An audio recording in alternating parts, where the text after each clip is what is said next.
So, Marcus King, one of the most talented guitarists working on the scene today. He's got a very soulful, blues and country infused style. We've got here today his signature ES-345. It's the Nashville made version, so it's the Gibson USA version, not the custom shop. It's got some really cool features. If you love Marcus King, you're going to like this for sure. But there's something you should know about this guitar that even if you're not interested in Marcus King, you need to know this. So hang around for that, and we'll get to that after we've shown you some of the features and sounds of this wonderful instrument.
So let's get into what this guitar offers. And now it's a 345, ES-345, which is, if you go back to the 60s, this is a 60s sort of spec one. The 335 that everybody knows and loves was like the base model. Then you get the 345 and then the 355. And as you went up the range, you'd get increasingly more ornamentation and kind of fancy features, or at least fancy for that era. Now, one of those features, which was on the original 60 345s, was this Veritone rotary selector that gave you kind of lots of different sounds, like out of phase sounds, sort of muddier sounds. I mean, back in the, and it also had a stereo circuitry as well, so you could do that. And this was sort of seen as offering you more back in that time. But in actual fact, the way people have used them since then is sort of gone the other way, isn't it? Overwhelmingly rewired them for mono. I mean, I suppose there's probably quite a few out there where you might, if you had a mint example, it might be a shame to start messing with it. But in truth, yeah, most people rewire them for mono. So Marcus King, the guitar that he owns and plays and treasures, this guitar is based on that guitar. So he had a 62 345 handed down to him by his family. It's become a tremendously important instrument to him sentimentally and functionally as part of his music.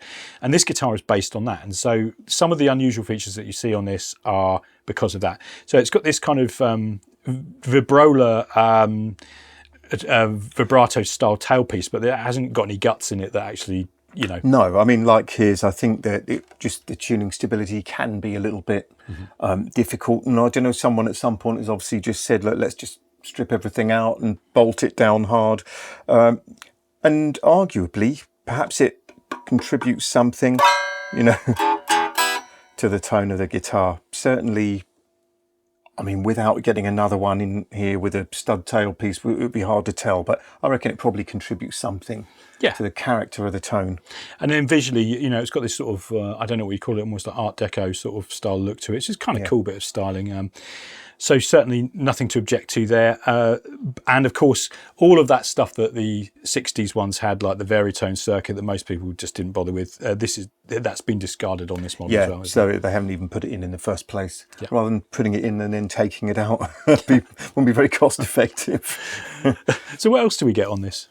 Well, it's interesting. I did get the mini screwdrivers out and have a look under here. This is where you would originally have got the Legend custom made to cover up the inserts for the stud tailpiece. And I thought, well, are there inserts under there? And the answer is yes, they are there. So if you decided that you wanted to go with the stud tailpiece, then you could do that because it's got the maple center block, obviously, like all other 335s. We've got ABR1 style bridge. We've got the custom buckers, which are quite a desirable feature in their own right. The Alnico 3, about 8K, non-wax potted. Apparently one of the closest things to the original PAFs that you can get hold of, and they're pretty expensive on their own, about £500. They are, and we've played the custom buckers in quite a few guitars by Gibson and Epiphone inspired by Gibson Custom. And I genuinely really like them in almost everything I've I haven't played. played one that I didn't like yet. Yeah.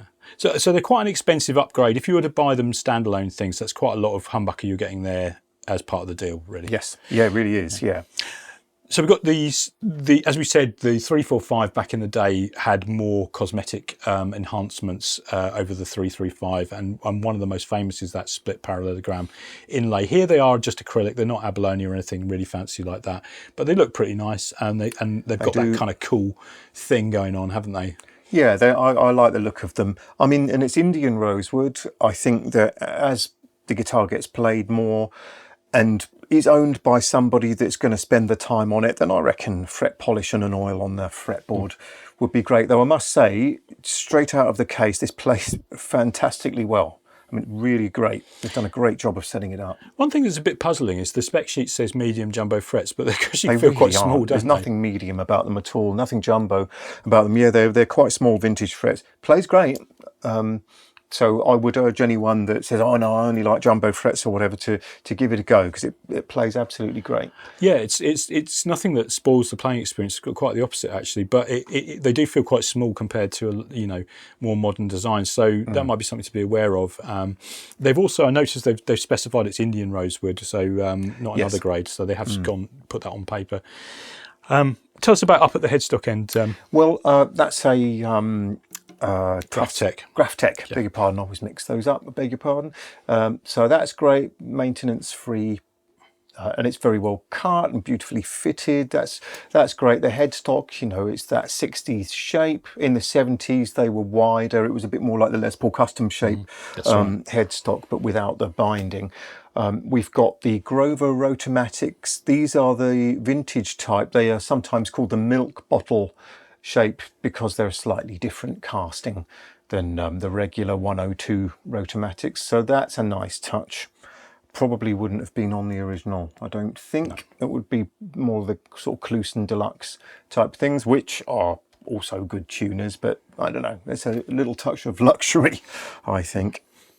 So that's the headstock. And actually, you go to the sort of internals, they are very classic 335 family. It's got the maple centre block. It's got the 3-ply, laminate. Maple, poplar, maple, I think. Either that or the other way around. Or is it the other way around, yeah. But maybe someone can tell us. Tell us in the comments.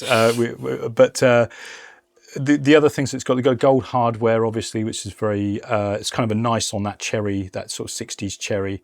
Yeah. And, the binding is a little bit more fancy than on the 335 of the same era. Yeah, there's little extra touches, and that's really well done. Yeah. I probably should mention that the ABL1, the Tune-o-matic, sits in inserts, so that's not straight into the wood.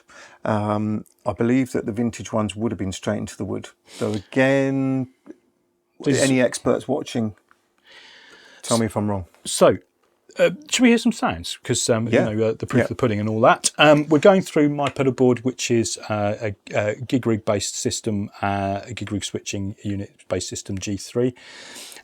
In the signal chain, we've got a J-Rocket Caliber 45, JCM 45 style overdrive, which is on at the moment. You heard that in the playing at the start of the video.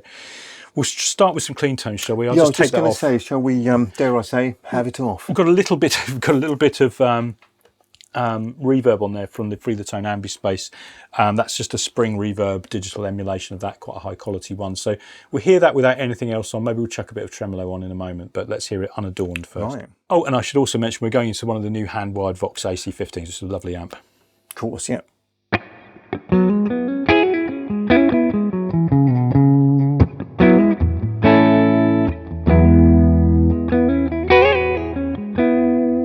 So that's both. A bit of neck.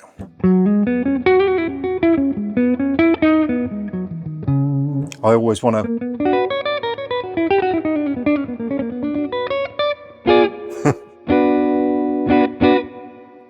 There's something about this design. People sort of say that tone woods and whatever are nonsense, but something about the semi-hollow design with that maple centre block, there is a character to it. Yeah, you hear it side by side with Les Pauls of a of a similar era. You do hear it. It's just an openness to the tone. I think that's beyond doubt. And a kind of there's a sort of middle thing. Sorry, I'm trying to do it phonetically. I'm a bit of a loser.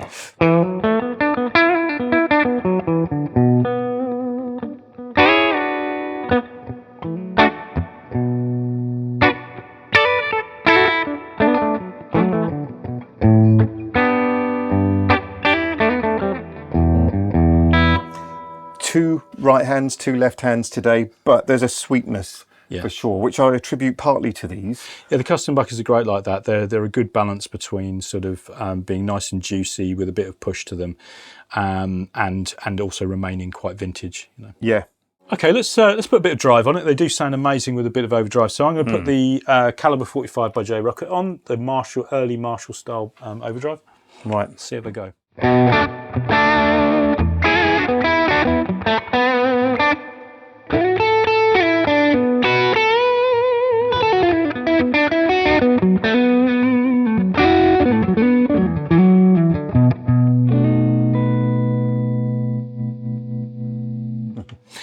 Immediately you're hearing those sort of, I know the Beano album was played on a Les Paul standard and all that, but you're hearing those sort of hideaway sort of style tones. Yeah, I agree. I think that it really has got that character to it. And I guess that is partly down to these.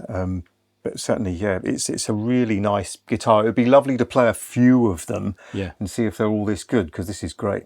So I can try adding on, I don't know how this is going to go, but we've also got a Klon style J Rocket Archer Select on here. So I quite like stacking the JTM 45 style pedal with that for a bit more gain. Should we try a higher gain? Yeah, great. Okay, here we go.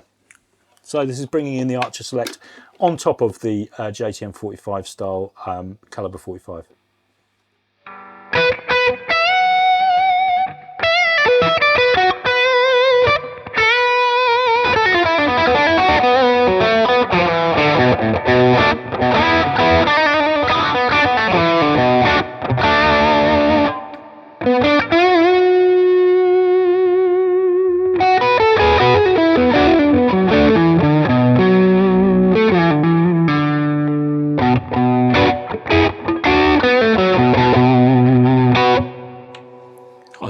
Definitely likes to sing, doesn't it? I mean, that's a fair bit of gain. It's not like heavy metal, but there's enough there, and it's not sort of threatening to feed back or do anything like that. It's very composed and great sounding guitar, actually.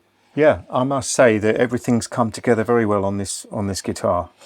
So let's talk a little bit about price, because this is the interesting thing about this guitar. When we looked into the spec of a comparable 335, we found out something interesting. So this one's £3,499. Yeah. Okay, so this is the Nashville-made Gibson USA signature model. And actually, when we looked up the 60s 335, okay, which is the closest spec, isn't it, rather than going straight to a 345, because that's essentially got the extra gubbins on it. Yeah, if you look for a standard new ES-335 60s, it's only £100 cheaper, but it has it doesn't have the custom buckers. It has what T-style, I think they call it, T-type. That's what they call them, which I guess is a reference to T-top humbuckers. So it hasn't got the custom buckers. It's got nickel hardware. I mean, that's an aesthetic thing, but this has got gold hardware. Yep. It hasn't got the unique tailpiece, because of course this is a non-standard thing, and it hasn't got any of the cosmetic adornments that the 345 always had. Yeah, and doesn't it just say rosewood rather than Indian rosewood? I mean, I don't know whether that's significant, but maybe it's a higher grade rosewood here. Well, certainly on Gibson's website, for the 60s 335, and I'm not saying it's a bad guitar at all. It's a great guitar. Yeah, it does specify rosewood on there, whereas this specifies specifically Indian rosewood. And of course, we have the vintage in gold as well. So it's only £100 of difference between the two guitars. Whereas and that's in a case. And that's in a case. Well. So I've got to say, the thing that you need to know about this guitar is it's a bit of a deal, compared to the 335, which I will say again is a really cool guitar. Yeah, no flies on the 335 60s. But I would say, even if you don't give a fig about Marcus King, it's very well worth trying this guitar. Clearly a man of taste, I mean, this is a really good guitar. And it's a bit different as well. So, if you don't want to be like everybody else, you know, you don't have to be Marcus King or play like him to recognise that for 100 quid extra, you're getting more than 100 quid's extra worth of pickups and a bunch of stuff which is kind of cool. So yeah, that was one thing we were quite surprised by, and certainly something you should reckon with if you are in the market for a 335 style guitar around this price point. Yeah. Okay, so that's it from us. We've had a lot of fun playing with this guitar, and if you liked the guitar and our demo of it, let us know in the comments what you think. Hit like and subscribe, and we will see you again next time.